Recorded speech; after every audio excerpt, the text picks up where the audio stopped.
Okay, so we have some fresh stories in the box, which you need to think about. Is the political season, then the minimum wage stories also on the streets.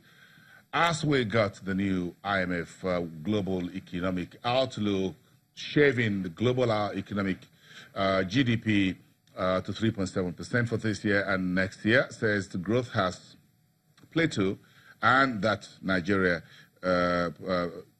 growth is being scaled back to 1.9%. Part of this, part of what we're looking at this morning. Oil prices still looking good, around $84. Good news, folks. Bolanle Agbaje, good morning. Good morning. It's good to have you. Thanks for coming. Thank you. Quite a lot of issues here, but I'm not too sure how many of them are goodies and the downers. Well, a few of them are good. Obviously, there's no day we don't have bad news. We just have to, find a way around it and be aware of, what the implication of the bad news are. But for today, we have the fact that, the World Bank has, reduced our forecast, our GDP 2018 forecast to about 1.9%.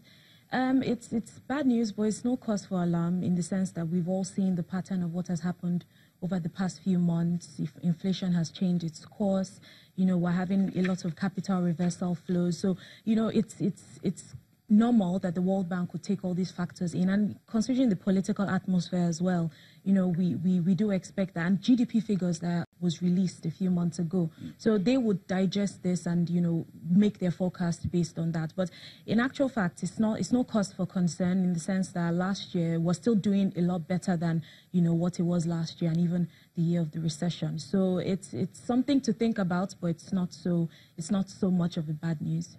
It's not so much of a bad news, but if we break it down a little bit into the burning economic issues, if we look at the volume of mobile payments, which is increasing, which means that there is money. Yeah, there's money, but one thing we need to understand is that when you have a signal like that, with the increase in mobile payments by about 56%, that suggests that human beings or individuals within the economy are responding to the higher inflation. Typically, when you have high inflation within the economy, you expect individuals to either spend or invest money to kind of, brace themselves from the erosion of the value of the currency. So that's the natural pattern we should see within the economy. But it's great.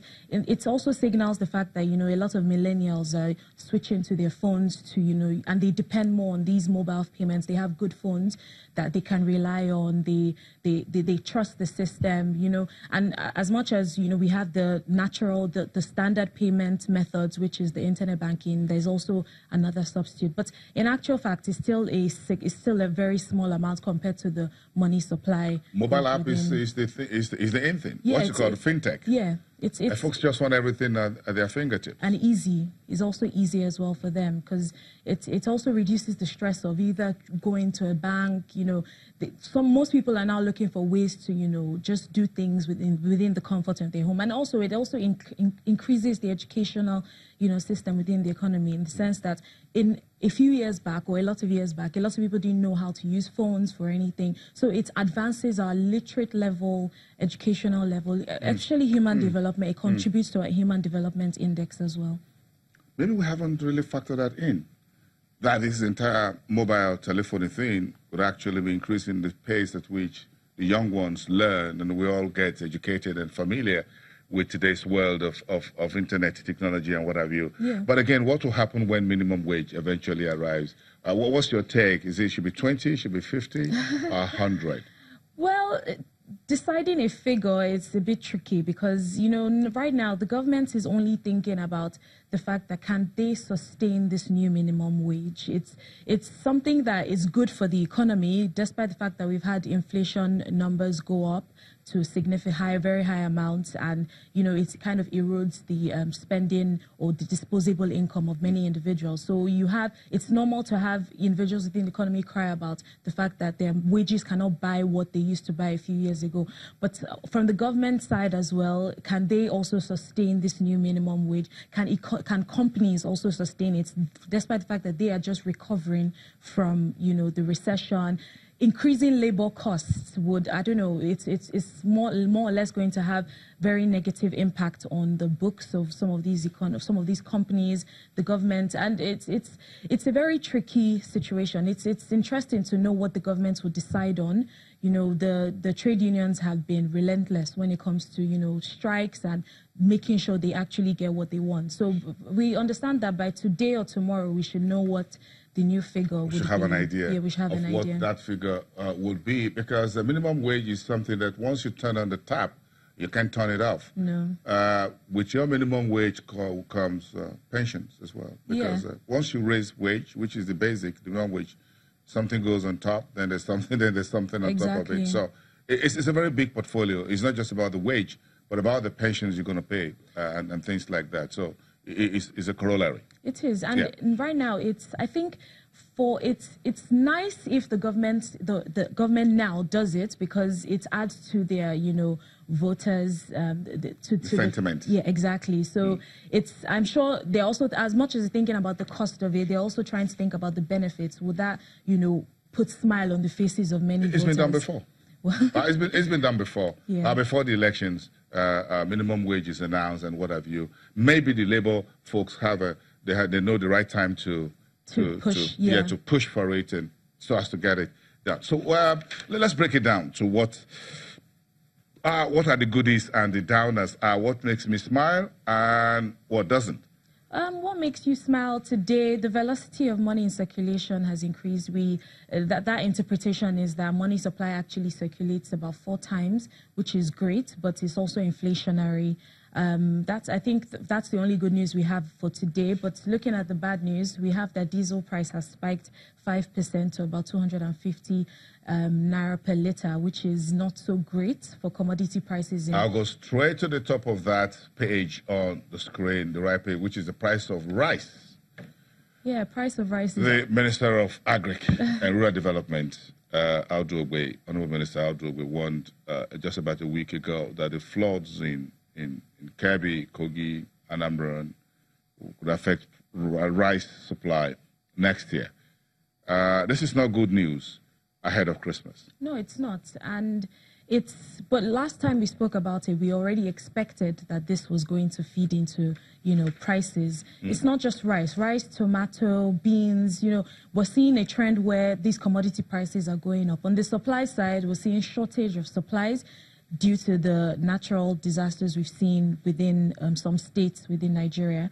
We also see that from the demand side, some people are, you know, trying to stock up for Christmas now. They might as well buy, you know, as much as they can now that the prices are still reasonable. Okay. Up until... So if we just flip that over from the production side and go to the commodity price movement, and this is where I'm talking to the price of rice going up, the price of beans going up, and the price of tomato. Yeah. This seems to be a basket of their own that are heading in the negative territory. Those are the 3 red pointers that you can see there, folks. When it shows red here, it doesn't mean stop. It means go. It means it's going up. Yes. This is not a good time for this. So it looks like, well, cement prices is flat because, well, folks are not really going to buy rice, beans, and tomato before they buy a bag of cement. Yeah, of course. And right now, construction has slowed down a bit. It's not rainy season, but, you know, the rains that we see that come once in a while, it rained yesterday, you know, those are really affecting the price of cement. It's not pushing demand, it's also not pushing supply. So things have remained flat in that angle. But with commodities like rice, beans, that, you know, are necessities and staple foods, you expect that these prices would go up. Christmas is approaching, you know, and we know that in November, they usually purchase for their, you know, the stock up for their Christmas holidays. But I think people now are registering that they need to do this sooner than later before. So give me some comfort here, Bolanle, because I'm looking at the far right of the slide on the that's 1 year high, where rice was 22,000, beans was 34,000, and tomato per 50 kg was 20,000. Tell me that we're not going to go to this 1 year high, maybe the 1 year low. Maybe the 1 year low, but I think the 1 year low was still a bit far from it. But the 1 year high, we hope or we expect that that's a no. We're not going to hit those no, levels. No, it's a no option for us. I can't afford to see rice at 22,000 for a 1 year high. That was the situation we faced this time last year. We were very unstable about where prices were going to go. There were so many policies that were being in place to try to help some of these. This is well above my minimum wage. Well, that's if they increase it now. So if they do increase the minimum wage, then and the price of rice and beans may take a bit of that, my new minimum wage. They will. Because increasing minimum wage is also inflationary. So some of these producers would obviously respond to the fact that people have more to spend now, so we must as well take it from them. Exactly. I just don't like that. Why does it happen like that all the time? It's economics. I hate economics sometimes. I love to hate economics. But where does that leave the business of coconut production? Let's take that in before we wrap it up. This is one delicacy. Let's say what they call coconut wine, something like that. Then you have coconut rice. Yes. I love that. I love the coconut rice. So, and the filling of it is, this is one big business, $88.5 billion US. Yeah, very interesting commodity. It's a commodity that has kind of grown, or with the uses, it's kind of grown over the years. And right now, I think the main producing hub is within Asia. Top producers, we have Indonesia, Philippines, India. Top consumers, we have China and the EU. Nigeria is also, we have to always bring it back to Nigeria. It's so funny that we actually do produce coconut. We're number 3 in sub-Saharan Africa, number 18 in the world. Well, in Africa, we're behind Tanzania and Ghana. And I think our production is currently at about 284,000 tons.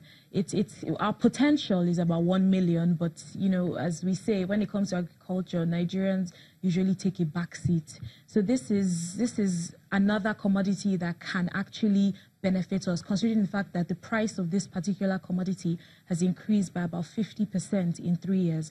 Why? Because supply has been shrinking in some of these Asian countries. Because, some of these coconut trees, they have a time period of about 60 years. And some of these countries didn't invest in growing more of these coconut trees. So some of these coconut trees that they have right now is not producing as much. Yeah, because they're getting to their old age. Their old age, as it were. Yeah. I'm not sure we are planting new ones. I'm not sure we are doing that either. And we've got a whole coastal line. Exactly. Isn't it? Yeah. All the way from Badagry to Bayelsa. Yeah. Right? Yes. Hundreds and hundreds of kilometers. And we could just plant thousands of coconuts along those corridors, and we're in big business. Yeah, which would even help our vegetation, with the global warming aspect, the climate and all that. So and it also provides us with a nice cushion, like a nice shield, considering the fact that the country is very hot. Tourism. Exactly, tourism. Enjoy as well. your time under the coconut, sipping some coconut juice. Isn't that very interesting? It is. And I look at the uses of coconuts, and we just know all about it, and we just haven't really gotten to do it. No, and the health benefits are actually growing. A lot of people are depending more on coconuts for several uses. Some of them alternative medicines, in actual fact. Those are personal care, things like that. Hair products. A lot of coconut can be used for several things, and it's another aspect that we're actually falling short of. So we can actually build a comparative advantage when it comes to this particular kind of product. Okay, let's leave it there for today. I'm sure we'll have days ahead. We'll have some folks that are listening. Thank you. Thank you. Bolanle Agbaje, one of the economists and research analysts at Financial Derivatives Company. Let's mix politics with business and the markets when we come back.